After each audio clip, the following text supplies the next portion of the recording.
Hello everyone, welcome back to Code Skwela, and today this might be my last status update for this project because as you have known, I have already uh, spent quite a lot of updates and time for this one, although uh, not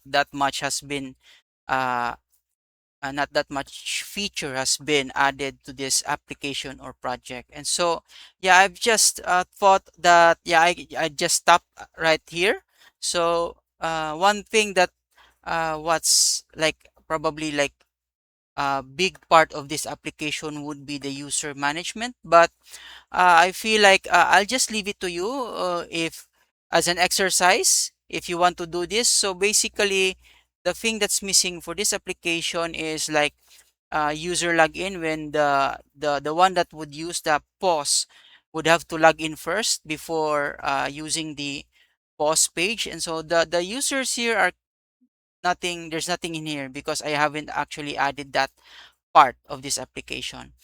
Also, the application defaults aren't uh working also. So yeah, I just decided to just yeah let this one go. I'm already lazy at this point. So but basically most of the major parts of this application is already built or completed.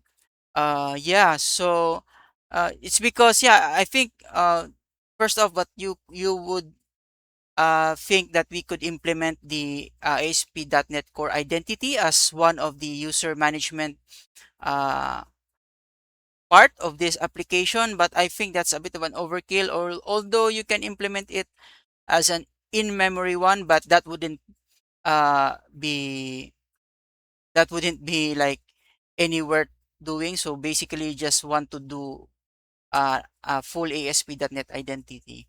But yeah, since I already have a video on how you can integrate ASP.NET identity in your application. So I have a separate video. I think I'll just add it on the description.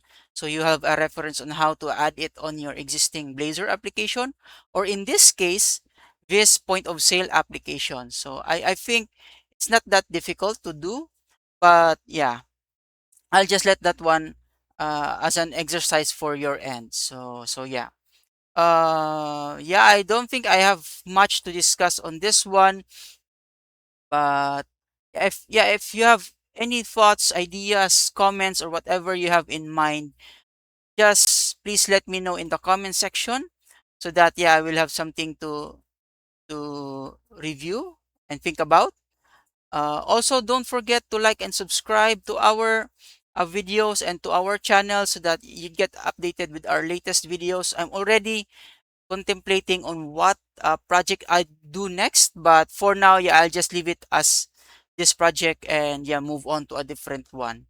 But also, I before I forget, I already uh, made the GitHub repository for this one as public, so I'll add the description here, and I mean add the link to that repo. Also to the other to the previous videos that I've put out previously, so I will also add it there. So you'll have a chance to get a look or take a look at that the code that I had for this application, and maybe something that uh, would become a base for whatever it probably a project that you can build upon later on. And so yeah, I think that wraps up uh, what I want to discuss or talk about for this one. And so, yeah, I hope to see you soon again in our next video. And please don't stop learning to code and have a wonderful day. Thank you, everyone. Bye.